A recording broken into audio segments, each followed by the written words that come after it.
Hey, it's Ruth Hartunian Ellenba. I am here with you tonight, Ravings and Cravings.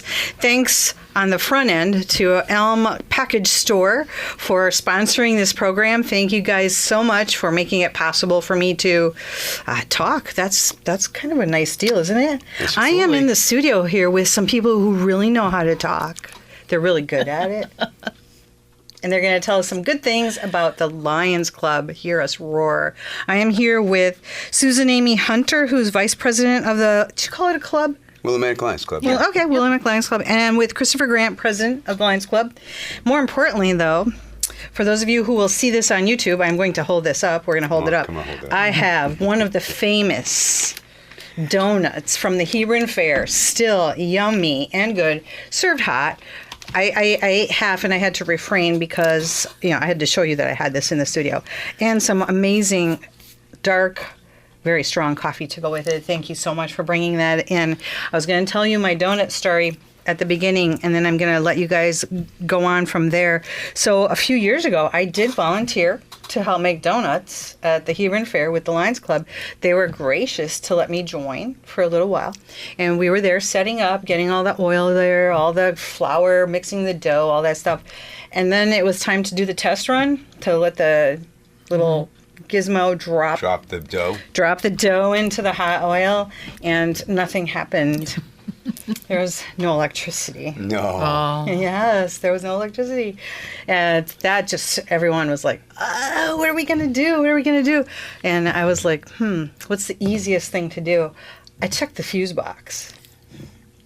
And turned the fuse back on. You were a hero. I was a hero. Yes. I am a donut hero. You actually saved that year. I saved the year. Yeah.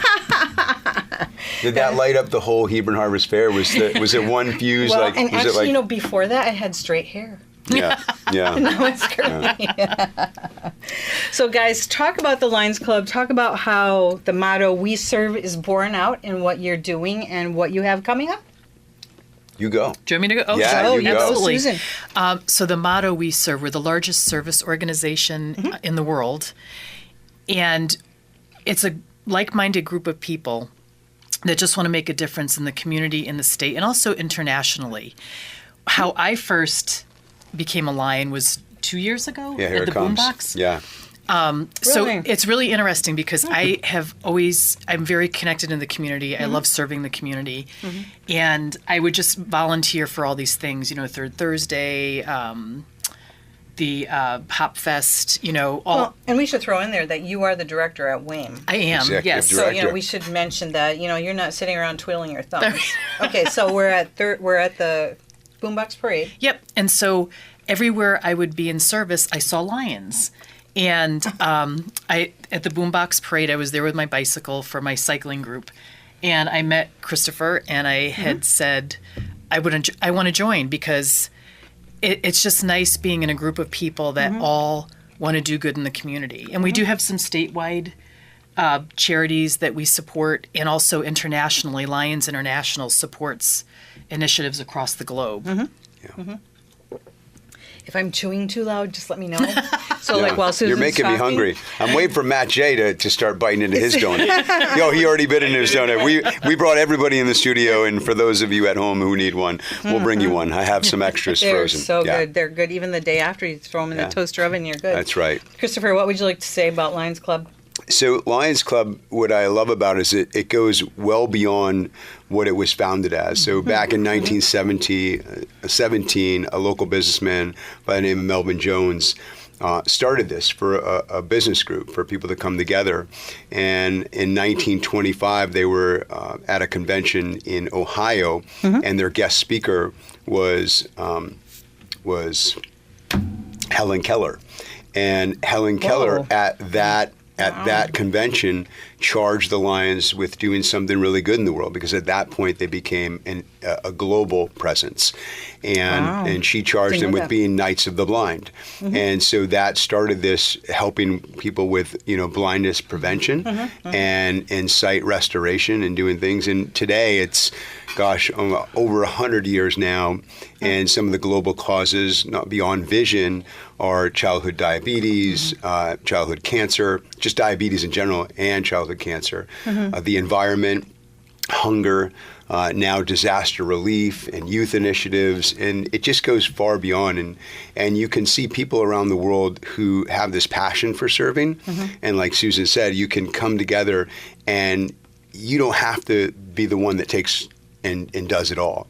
You can come together and find out that a little bit from everybody makes a huge difference. So, I've been in the Lions Club for now 4 years, and it was I became the president of the Lions Club 50 years after my grandfather, who is I think Wayne Norman talks about whether he was the first Cupid, because my grandfather Al Saba was the first, they called him Mr. Willimantic. So my mom and I were at his gravesite today, and on the back it said the Willimantic Dry Cleaners coined Mr. Willimantic. So but that's where I think I got my heart of servanthood, was watching him growing up. So is there room for more lions in the Pride, or how does someone become a lion? Yeah.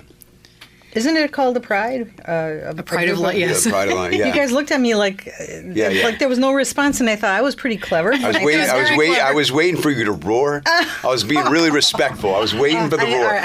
Roar. Yeah, I got to get in there. All right. I see. Okay, I missed that cue then. Tell us how anyone could become a lion. Like, at what age? Are there children who are lions? That's actually really great that you brought that up, because we are looking to form what's called a Leo's Club.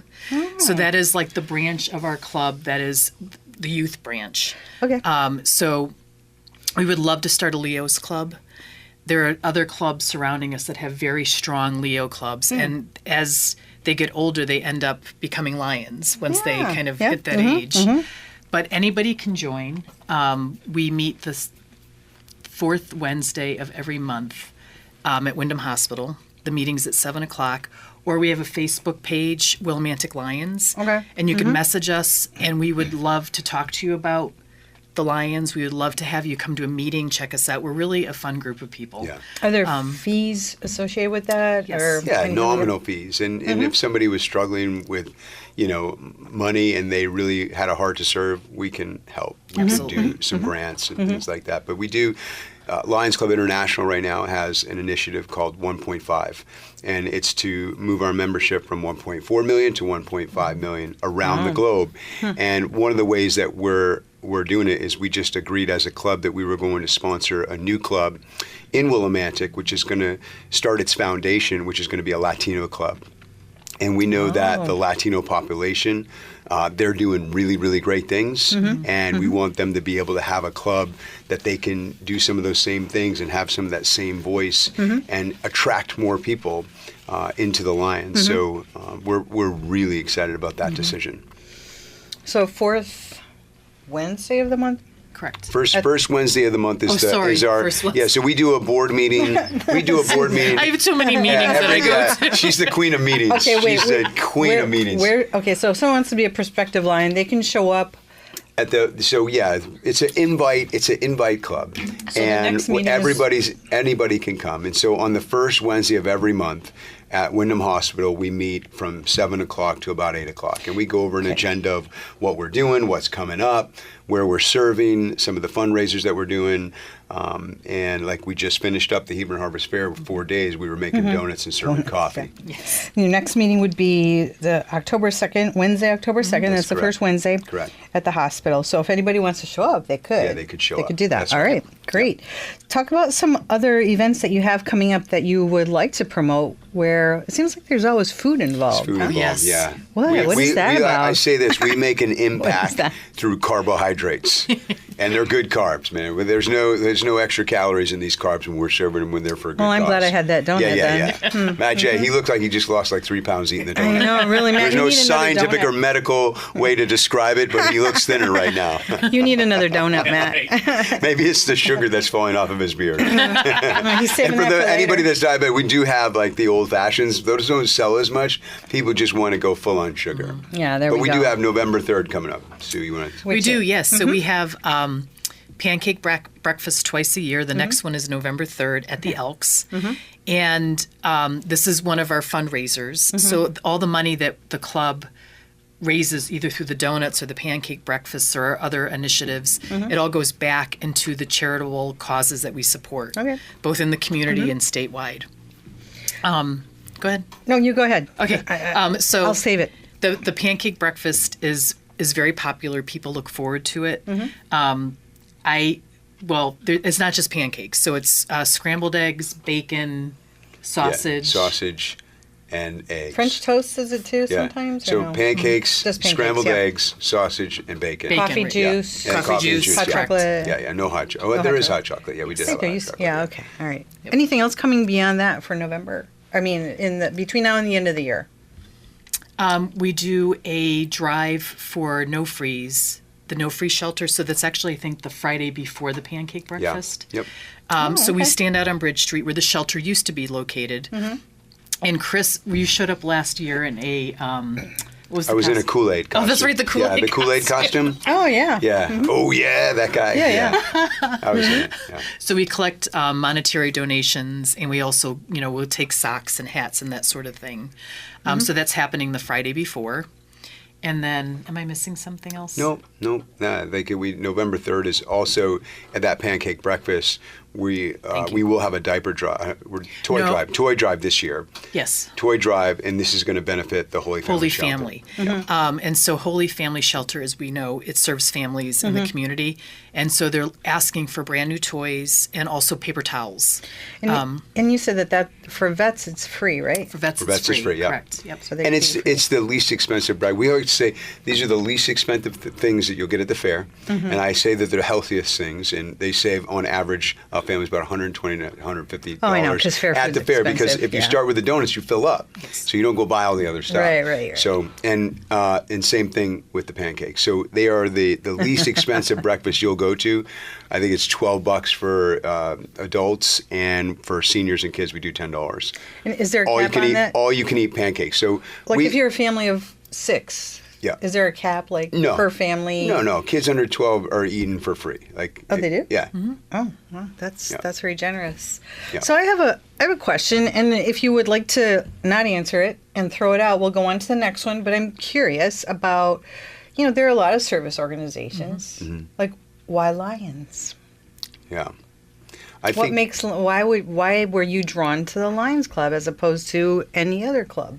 I think it came back to history for me. Like I knew of all the other great organizations. I have dear friends that are part of the Knights of Columbus. I have dear friends that are part of the Elks and Lions, and they all do really good things. I think it's just where you had your attention. And I think growing up, it was just, Lions was always around my family. And so for me, I would go to those pancake breakfasts when I was little, and my granddad was slinging pancakes. And Colin Rice, when he was the president of Lions Club, they he were was slinging. president? Yeah, he Ooh, was the president of Colin. Lions Club. Colin's and done actually, everything, I think. Keith C. Rice didn't even know that. He didn't even know his dad was the president. Keith, epic fail. And it's amazing that that when you look at that history, I was going to those pancake breakfasts when I was a little kid. Yeah. And you could see the impact. And back then they were collecting eyeglasses, and my grandfather would hand out lifesavers. Actually, right on the front desk of WILI out here, they have Lions Club's mints still. Oh, yeah. My right. grandfather used to give those out like they were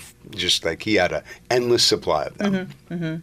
I think he might have gone broke handing them out. But he died the richest man I know. Like So for you, it's kind of like family history. yeah, It's kind yeah. of that. That's How right. about for you, Susan? So for me, and you're right, there are a lot of really good service There are, organizations yeah. doing things. For me, like I had said before, every time I went to volunteer somewhere, every time I was being in service in the community, there were Lions there. And I'm just like, there's something to this. Like I was very much a lone wolf, just kind of showing up here and there where I'm needed. And I just said, these are my people. It's pretty much what it came down. I found my tribe. I did. That's very cool. What would you like people to know about the Lions that you think they don't know? I think that a lot of people, it's a great question, because most people, if you ask them about the Lions, they're like, oh, don't they collect eyeglasses? Well, and that's what we... Yeah. And they do, and they we have. still do that. I mean, Okay. we just did Journey for Sight, where Yeah. we collected 66,000 pair of glasses. Oh, my goodness. And they get shipped to New Jersey, they refine them, and they go all over the world. And they get fitted to people that actually would never, ever have glasses. And so that's that initiative to help people to see Yeah. better. Right? And when you take it to... like one of the organizations that we support is Camp Rising Sun. It's a camp where kids with pediatric cancer and their families get to go for a week for free, and they just get to be kids. And so when we try to touch on global causes that are important to people, right? Disaster relief, right? At the Hebron Harvest Fair, we were collecting all of the tips that we collected are going to go to the flood victims that were down the other end of the state. Oxford, Connecticut. And Oxford. Yeah. And so and when there was floods in parts of Texas, I mean, we sent initiatives down there to bring food and resources, and sometimes faster than where the Red Cross shows up. Yeah, I was going to ask you about that. Like, you probably don't have as much of a log jam as some of these larger and even government organizations. Yeah. You probably you must have inroads, though, to be able to do that. Well, with 1.4 million men and women, young people around the world, it's a good resource. Like, we know that even when Hawaii faced everything that they faced with the fires, they were in desperate need, and the World of Lions came together to support them, where some people weren't showing up, and Lions were first on the scene. So, and if I can just add too, so go ahead. with my other hat being the executive director of WAME, I also was on the board for No Freeze, and what I love about the Lions is that locally they'll say, "What do you need?" They'll come to local organizations. Soup Kitchen, we did a food drive and a fundraiser for the Covenant Soup Kitchen, where we shake people down on the street in front of Stop and Shop in the pouring rain. in the pouring rain. It was drenched, absolutely soaked. Sounds like fun. But it was, they're obviously in a lot of need with food and monetary donations, because they can make it go further. So that's what I love about the Lions is there's that flexibility, and they ask what, like this Holy Family. Last year we did the diaper drive.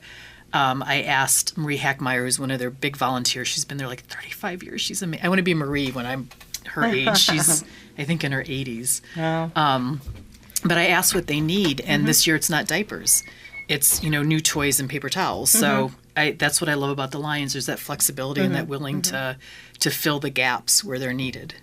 So I'm wondering if there was an organization somewhere locally that had a need, could they present that to a Lions Club, or do you have a certain list of things that you have to work off of, certain protocols, or how does that go? So let's say I need to have 500 dozen donuts, and that is my need. Can I go to a Lions Club person and say, Yeah, that's the beautiful How do you part do about that? it. Is like every year we look at our budget on all the charitable money that comes in, and we go out to the community. Where is the greatest needs, and we try to divvy it up. And when you talk about the Holy Family Shelter, we dropped up $1,000 to them. So we have a night of giving where the 11, 12, 13 organizations that we raise funds for, we do a night of giving. We have them come share with us what they're doing, where they're making an impact. Oh, I see. We Okay. present the checks to them. Well, the Holy Family Shelter, they didn't make it that night, and I went and dropped off $1,000 check to them. And the director, you wouldn't know the difference whether I give her $1,000 or $1 million. She was just so grateful, and the difference that's going to make. And we think that it doesn't make a big difference. Oh, it does. But it does. Yeah. And when you talk about, when Susan's talking about even the Covenant Soup Kitchen, which is a resource that goes far beyond what people know or understand in the impact that it makes, not just in our community, but surrounding communities. And, when they have things like their food budget is tripling, and when their, building needs $60,000 of repair, and they lose $60,000 of funding of somebody that just not to have the money anymore to give to them. That deficit is an impact because it goes way beyond families. So how do people contact whoever the point person is? They can send a message through Facebook. Do you do email? Yeah. Do you guys have what is your media presence so that people can find you? We're on Facebook. I mean, I love social media for the impact that it can make and the reach that it does. My kids still think I'm old because I use Facebook, but there's What do they want? They want me to use TikTok? Snapchat, or it's gone in TikTok? 2 seconds. So TikTok. The history. But we try to be really, really visible on purpose so that we know that people can see it, what we're doing. And I've had more people come help us to volunteer because they're seeing what we're doing. Like, hey, I'd like to come help. And we've just done that. We volunteer at the beer garden for Third Thursdays. And I've had friends of mine that just show up and they're like, hey, we want to come help. All right. So for the world who isn't so Yeah. media savvy, is there an old-fashioned phone number. Yeah, you or- willimanticlions@gmail.com. You'll or- get to us. Okay, and a phone number. And a phone number, I'm going to do it. It's Do it, I know it's just go ahead. 9336, but I also don't know at the beginning. So while Sue's talking, I'm going to find that. Yeah, so Yeah. if there are people out there who don't like using any of those other things, most of us have phones, so you can pick up a phone Absolutely. and you can call us You know what? and- No one needs to be left out. Well, so I have a funny story. So at the Hebron Fair, we've always just done cash because obviously if you take credit cards, there's Cash? fees. I know cash. Wow, what imagine. is that? But we've had people walk away and say, I just have a card. So we've had a Venmo account for a year or so. Yeah. And so this year we decided to put the Venmo QR code out. Sure, yeah. And it's so interesting. There's some people at the club are like, well, how do we know when people pay? And people show us the phone, but in real time we get the emails and the alerts. But then there's some people, like this one guy grabbed his wife's phone and he's trying to do the QR, and he's like, I don't know how to use this. So I'm like trying to help him through and stuff. So yeah, we try to be relevant, but not everybody's there, so Yeah, it's okay. I mean, I feel like I am personally caught between two different generations as far as technology. I mean, my dad came here from Beirut, Lebanon. He has always paid cash for everything, has never had a credit card, and he's the one who's saying, can you find like Experian, Equifax, and whatever that other one is and find out what my credit scores are? And I'm like, Dad, you've never used a credit card. You have no credit score at all. And he's like, why don't I have a credit score? So that is that generation before me. And then the one after me, like my kids were born during the times when we didn't even have these phone things and we didn't have this FaceTime stuff. So, that's why people tease and say, yeah, I'll have my 6-year-old set up my phone or my Exactly, Cash App. yes. Yeah. So you got a phone number for us there, Chris? My kids still don't understand the Cash App somebody has to fund the Cash App. Somebody has to, Really? they no. just Are think you you just hit a serious? button and it goes. So Really? you can just Apple Pay me. Well, that's why I don't have Apple, so I can never Apple You have Pay a you. Apple Pay, Ever. Apple Wallet, Yeah. bad Apple. No. So our phone number is 860-576-9336, and our Gmail account is willimanticlions@gmail.com. Awesome. Do you guys have any closing comments before we have to say farewell because our time is almost up because Matt just gave us the peace sign. You gave us a piece. Did you eat the whole donut yet? I Well, thought you know our what? time was up when you finished the donut. For those of you who Yeah. will see this on YouTube, my coffee cup is empty. My donut napkin is stuffed in there. It is gone. I have no more donuts. And that was a lovely treat. Thank you. Yeah, you're very, very welcome, and so appreciate this. I say my final thoughts is the same message that I give to everybody, that our world is in need of a lot more love than what's being displayed. And all you have to do, love is action. Love is about going out and creating service for other people. And when you serve, you get this feeling of also being someone that is love and giving somebody love. And when you do that, one person at a time, you can start to make an impact. And there's so many great organizations that are doing that, if you don't know where to do that and you don't know how to do it, you can start really, really small. And for some people, that's just an encouraging word to somebody throughout a day, or finding somebody that's doing volunteering and you could come help out. Absolutely. And my final thoughts are, I echo what Chris said. A lot of people that get helped, they then in turn want to help back. So it's like this cycle of that perpetuates. So please join the Lions. We would love to have you. We're a fun group. Free donuts. Free donuts. Listen, While they we last. can't put out a bad donut, so I ate a lot of Misfits. And then also please come to the pancake breakfast on November 3rd at the Elks. And we'd love to see you there. All right, this is Ruth Hartunian Ellenbaugh. I'm signing off on Good Company, WILI.